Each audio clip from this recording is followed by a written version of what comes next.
মিজানুর রহমান আজহারী, তিনি টাকার বিনিময়ে বিএনপি চাঁদাবাজি করছে, দখলদারি করছে। আমি ব্যর্থহীন করতে বলতে চাই যে জামাত ইসলাম একটি ধর্মান্ধ, একটি উগ্রপন্থী দল, যে ৭২কে সংবিধানকে ফেলে দিতে হবে। যারা সৃষ্টিকে, যারা জন্মকে অস্বীকার করে, আমি মনে করি তারা বেজন্মা। দর্শক, আপনারা দেখতে পাচ্ছেন যে মিজানুর রহমান আজহারীকে ধর্ম ব্যবসায়ী সহ বিভিন্ন বাজে মন্তব্য করায় এই মুহূর্তে কিন্তু বিএনপি নেতা হারুন রশিদকে গণধোলাই দেওয়া হচ্ছে। আমি দেখেছি আমার গত সপ্তাহের যশোরের আলোচনার একটা লাইনকে কেন্দ্র করে আমাদের অনেক রাজনীতিবিদ বন্ধুরা অনেক ক্ষুব্ধ প্রতিক্রিয়া দেখাচ্ছেন। ওই কথাকে নিজেদের গায়ে টেনে, নিজেদের গায়ে মেখে ওনারা ক্ষুব্ধ হয়েছেন। শ্রোতা, সচিবালয়ের অগ্নিকাণ্ড এবং এই দিকে ইলিয়াস হোসেনের ভিডিও, অবশেষে এবার নতুন কল রেকর্ড ফাঁস হলো সাবেক প্রধানমন্ত্রী শেখ হাসিনার। তো শ্রোতা, আপনারা জানেন যে 5ই আগস্টের পর শেখ হাসিনা তিনি ভারতে রয়েছেন, কিন্তু সেখানে তিনি বসে রয়নি, বাংলাদেশ নিয়ে নাকি একের পর এক চক্রান্ত করছে। অবশেষে কিছু ঘটনার পর আমরা দেখতে পেলাম যে সচিবালয় অগ্নিকাণ্ড আসলে তাহলে এটা কি শেখ হাসিনাই ঘটিয়েছে? আজকের ভিডিওটি খুবই ইম্পর্টেন্ট ভিডিও এবং যে কল রেকর্ডটি ফাঁস হয়েছে সেটাও ইম্পর্টেন্ট। তো কথা না বলে চলুন আমরা ভিডিও মূল আলোচনা চলে যাই। ভিডিও মূল আলোচনা চলে যাওয়ার আগে আপনার কাছে আমার ছোট করে একটু অনুরোধ, আপনার প্রত্যেক মুহূর্তের আপডেট পেতে চাইলে অবশ্যই চ্যানেলটি সাবস্ক্রাইব করে দেবেন এবং পাশে থাকা বেল আইকনটি ক্লিক করে দেবেন, তাহলে প্রত্যেক মুহূর্তের আপডেটগুলো সবার আগে পৌঁছবে আপনার কাছে। দর্শক, কথা না বলে চলুন আসলে ঘটনাটি তাহলে বিস্তারিত দেখে আসি। আমি দেখেছি আমার গত সপ্তাহের যশোরের আলোচনার একটা লাইনকে কেন্দ্র করে আমাদের অনেক রাজনীতিবিদ বন্ধুরা অনেক ক্ষুব্ধ প্রতিক্রিয়া দেখাচ্ছেন। ওই কথাকে নিজেদের গায়ে টেনে, নিজেদের গায়ে মেখে ওনারা ক্ষুব্ধ হয়েছেন। প্রিয় ভাইয়েরা, আমি বলেছিলাম যে একদল খেয়ে গিয়েছে, আরেক দল খাওয়ার জন্য রেডি হয়ে আছে। তো এখানে কি আমি কোন দলের নাম বলেছি?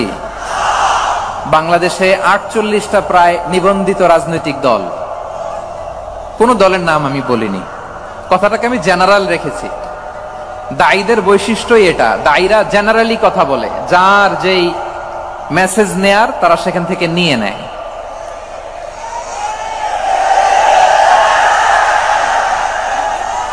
তো কোন দল এটা নিয়ে কোনো কথা বলল না।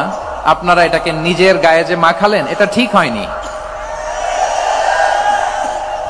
আমি বলবো যে এটা খুবই অনভিপ্রেত হয়েছে।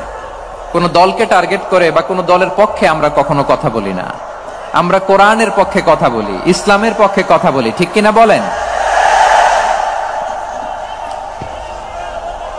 সো একটা জেনারেল কথাকে যদি আমার রাজনীতিবিদ বন্ধুরা নিজেদের গায়ে মাখেন, ক্ষুব্ধ প্রতিক্রিয়া জানান, এতে করে সাধারণ জনগণের কাছে একটা নেগেটিভ মেসেজ যাবে ওনাদের ব্যাপারে। এটা হোক আমরা চাই না। এদেশের যত এই যে আমার ভাইয়েরা, এই যে আমি এই যে কথা বলতেছি, সাদা টুপি, ও আচ্ছা আচ্ছা, চলে যাবেন না? একটু জায়গা দিয়ে দেন ওনাকে। হয় কি, লক্ষ লক্ষ মানুষের ভিড়ে আপনি যদি উঠতে চান খুব কঠিন হয়ে যায়। যদি পারেন একটু বসেন, আর না পারলে ভাইকে একটু জায়গা দিয়ে দেন। আমার দিকে তাকান, এই সিলেট, এদিকে তাকাও, এদিকে এদিকে, ফাইন। তা আমার প্রিয় রাজনীতিবিদ বন্ধুদের আমি বলবো, কথাটা ছিল ভেরি জেনারেল, এটা নিজেদের গায়ে মাখানোর কোনো দরকার নাই। আমরা এই যে এক্সিস্টিং যে রাজনৈতিক চর্চা, এটা থেকে আমরা বেরিয়ে আসতে চাই। আমরা চাই না এদেশে চাঁদাবাজি, দখলবাজি থাক, ঠিক কিনা বলেন? এদেশে কোনো দুর্নীতি থাক, টেন্ডারবাজি থাক, এগুলো আমরা চাই। আই হেট পলিটিক্স একটা জেনারেশন আছে, এই বেশিরভাগ জেনজি অফ সিলেট, এরা আই হেট পলিটিক্স জেনারেশন। এরা পলিটিক্স কে পছন্দ করে না। তো কেন করে না, এর দায়ভার আমাদের আছে না নাই? আছে। এবং আমরা দেখেছি ক্ষমতার পালাবদল যখন হয়, এক সরকার যায় আরেক সরকার আসে, তখন দুর্নীতির ফিরিস্তি আমরা জানতে পারি, এর আগে জানতে পারি না। প্রতিটা দলের ভেতরেই আমরা এই বাজে চর্চাটা দেখেছি। সো এখন আমাদেরকে শুধরে নেয়ার সময় এসেছে। এটা এই সুন্দর সময়, নতুন প্রভাতের বাংলাদেশ, নতুন ভোরের বাংলাদেশ, এই সময় আমরা কাদা ছোড়াছড়ি যেন না করি। আমাদের শপথ নেয়ার সময় এসেছে। প্রতিটি দল, নিবন্ধিত 48টি, সবগুলো দলের এখন শপথ নেওয়া উচিত যে আমরা কোনোদিন আর চাঁদাবাজি করব না, টেন্ডারবাজি করব না, দখলবাজি করব না। আমরা সবসময় দেশের পক্ষে থাকব, সবসময় দেশের পক্ষে থাকব। সেই কথাগুলো ছিল ভেরি জেনারেল, যে কথাগুলো আমরা জেনারেলি বলি, এগুলো জেনারেলি আপনারা নিবেন।